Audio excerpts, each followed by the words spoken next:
Hello दोस्तों, कैसे हो आप लोग। आज की वीडियो में हम लोग देखेंगे वैद्युत द्विध्रुव की निरक्षीय स्थिति पर वैद्युत विभव। आप लोग जानते हैं कि निरक्षीय स्थिति पर विभव हमारा शून्य होता है, लेकिन इस वीडियो में हम देखेंगे कि हम इसे सिद्ध कैसे करेंगे कि वैद्युत द्विध्रुव की निरक्षीय स्थिति में विभव शून्य होता है। जैसे मान लीजिए आपको दे दिया गया एग्जाम में कि सिद्ध कीजिए कि वैद्युत द्विध्रुव की निरक्षीय स्थिति पर वैद्युत विभव शून्य होता है, तो आप कैसे इसे सिद्ध करेंगे, तो वही आज की इस वीडियो में हम देखेंगे।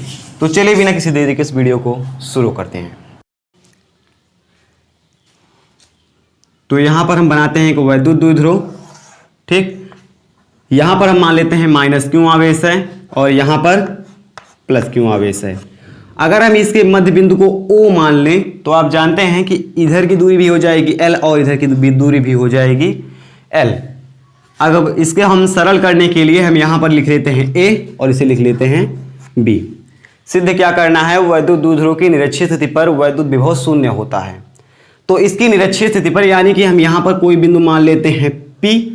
यहां से यहां पर जब हमने मान लिया कोई बिंदु P, तो इसे हम दोनों को मिला देते हैं। ये एक सिंपल सा चित्र है, कोई भी इसमें सिस्टम नहीं है और यहां पर हम इसे मिला देते हैं। ये हो जाएगा हमारा R। अगर आप लोग इसे समझने की कोशिश करेंगे, रटना नहीं है, रटेंगे तो भूल जाएंगे। रटना नहीं है, केवल समझना है। कुछ नहीं किया हमने इसमें, एक इसे वैद्युत द्विध्रुव बना लिया, इसे आप सब लोग बना लेते हैं और निरक्ष पर मान लिया P। देखिए निरक्षीय स्थिति और अच्छी स्थिति क्या होती है, अगर ये जो लाइन है वैद्युत द्विध्रुव की, ये जो लाइन आ रही है, इस पर अगर हम कोई बिंदु मानेंगे, इस लाइन पर P माने, C माने, D माने, कोई भी बिंदु मानेंगे, तो ये होगा इसकी अच्छी स्थिति पर। और इसकी लाइन से दूसरी तरफ, चाहे ऊपर चाहे नीचे, से हम यहां पर कोई बिंदु मान लें, अगर यहां पर कोई बिंदु मान लेते हैं तो ये होगा निरक्षीय स्थिति पर। इसकी लाइन से परे अगर कोई बिंदु है तो वो हो जाएगा निरक्षीय स्थिति पर। तो ये हमारा जो बिंदु है P यहां पर है, P इसकी लाइन पर तो है नहीं, लाइन से दूर है, तो इसीलिए क्या है, ये निरक्षीय स्थिति पर है। अब देखिए हमें क्या करना है, इस पर निकालना है वैद्युत विभव, जो कि शून्य आना चाहिए निकालने के बाद। तो हम क्या करेंगे, सबसे पहले हमें पता है ये दूरी L है, ये दूरी L है, ये दूरी R है। अभी एक दूरी इस पे नहीं पता है, वो है ये PA और PB। अब आप लोग देखेंगे कि यहां पर समकोण बन रहा है, जो अगर ये समकोण त्रिभुज हो जाएगा दोनों, तो हम इस दूरी को आसानी से निकाल सकते हैं, कोई दिक्कत नहीं है। ठीक उसी तरह से निकलेगा जिस तरह से आपने वैद्युत द्विध्रुव की निरक्षीय स्थिति में वैद्युत क्षेत्र की तीव्रता का निकाला था। तो अगर हम इसे मान लेते हैं एक समकोण त्रिभुज है, ये इधर वाला चित्र है, PO और B, PO B L, और ये क्या है, ये इतना है R, ये है 90 डिग्री।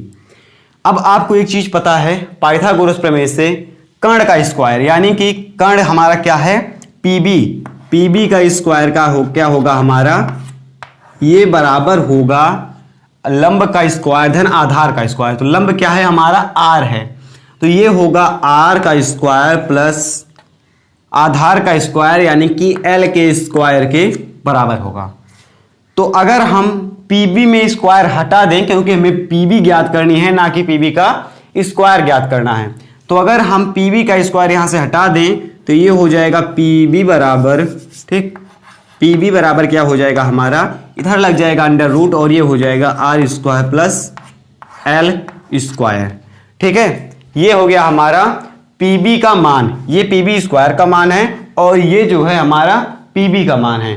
तो PB का मान यहां से हमें क्या मिल गया, अंडर रूट R स्क्वायर धन L स्क्वायर। इसे हम लिख देते हैं यहां पर under root R square plus का L स्क्वायर, और यहां पर भी हम लिख देते हैं under root R square plus का L स्क्वायर। अब देखिए इतना काम आपका हो गया, सब कुछ हमें पता चल गया, तो इसे हम मिटा देते हैं, इसकी कोई ज़रूरत है नहीं। अब हम क्या करेंगे, जैसे हम सिंपली निकालते हैं, सबसे पहले निकाल लेंगे प्लस क्यू आवेश के कारण P पर वैद्युत विभव, फिर माइनस क्यू आवेश के कारण P पर वैद्युत विभव। अगर हम इसके माइनस प्लस क्यू और माइनस क्यू दोनों के कारण P पर विभव निकाल लेते हैं, तो हमें परिणामी विभव पता चल जाएगा, जो कि हमें ज्ञात करना है। तो हम लिखते हैं यहां पर माइनस क्यू आवेश के कारण P पर वैद्युत विभव, माइनस क्यू आवेश कारण P पर विभव। अब आप लोग एक चीज जानते हैं कि बिंदु आवेश कारण जो विभव होता है वो होता है 1/4 pi epsilon naught Q upon R, ये होता है क्यू अपॉन आर। अब एक बात बताइए, हम मान लेते हैं जब ये तो है बिंदु आवेश कारण विभव, अब हम मान लेते हैं प्लस क्यू के कारण, यहां पर प्लस क्यू है, प्लस क्यू के कारण हम मान लेते हैं B1, क्या है ये B1 है। जब प्लस क्यू के कारण B1 है तो यहां पर क्यू की जगह पर भी प्लस क्यू रहेगा, ये आपको पता है।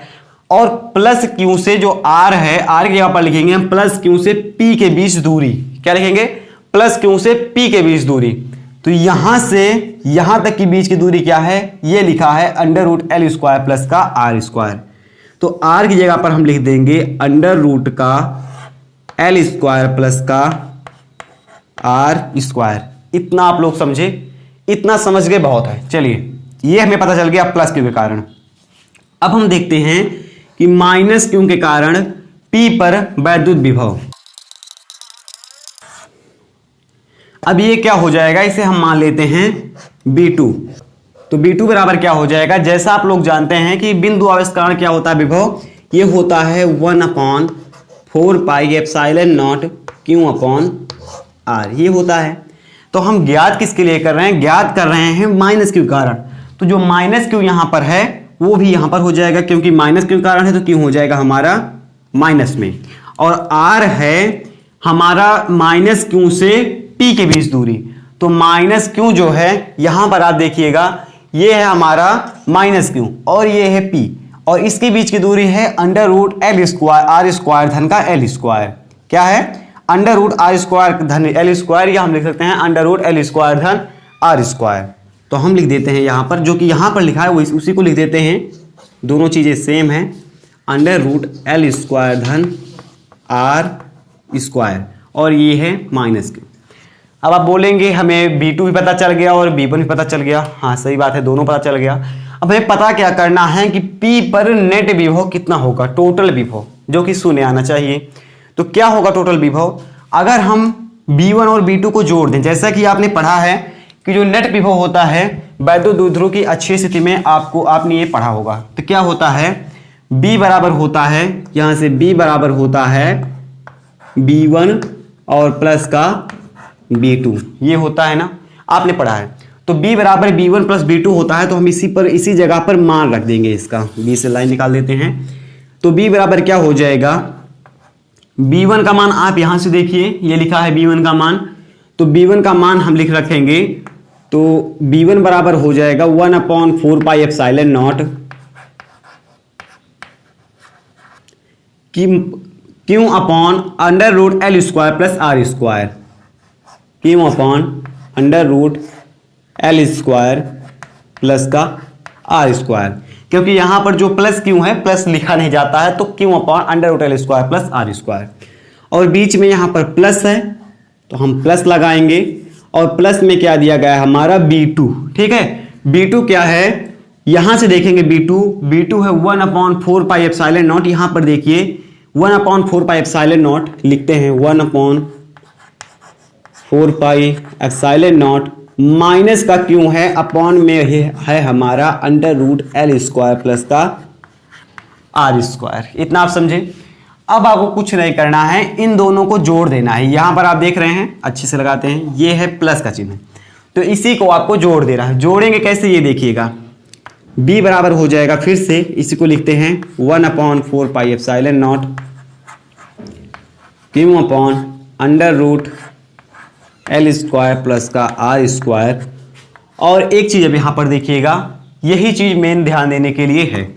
यहां पर हमारा माइनस क्यू है और यहां पर है प्लस, तो जब माइनस से प्लस में गुणा करेंगे तो प्लस हो जाता है हमारा माइनस। क्या हो जाता है, जब माइनस से प्लस में गुणा करते हैं तो प्लस माइनस होता है माइनस, तो बीच में लगाएंगे हम माइनस, और इसको हम लिख देंगे जैसे का तैसा 1/4 पाई एप्सिलॉन नॉट, माइनस से गुणा कर दिया है प्लस में, इसीलिए जो ये वाला माइनस है ये हो जाएगा गायब, और नीचे आएगा क्यू अपॉन √L² प्लस का R²। चलिए, अब B बराबर क्या आ जाएगा, B बराबर आ जाएगा हमारा 0। कैसे आ जाएगा, आप देख रहे हैं 1/4 pi epsilon naught Q upon √L² plus R², ये है प्लस में, और ये है वही संख्या 1/4π0 Q/√L² + R² माइनस में। ये प्लस है ये माइनस है, दोनों सेम है तो दोनों हो जाएंगे कैंसल और हमारा आ जाएगा B बराबर 0 वोल्ट। तो आई होप आप समझ गए होंगे कैसे हमें सिद्ध करना है। यहाँ पर आप लिख देंगे चूंकि दोनों पक्ष बराबर हैं इसीलिए दोनों पक्ष हो जाएंगे कैंसल और B बराबर नेट विभव हमारा आ जाएगा 0। अतः वैद्युत द्विध्रुव की निरक्षीय स्थिति में नेट विभव 0 होता है। ऐसे आप सिद्ध कर देगा। आई होप आप समझ गए होंगे। समझ गए कमेंट करके जरूर बताइएगा। हम मिलेंगे इसके नेक्स्ट वीडियो में। जय हिंद।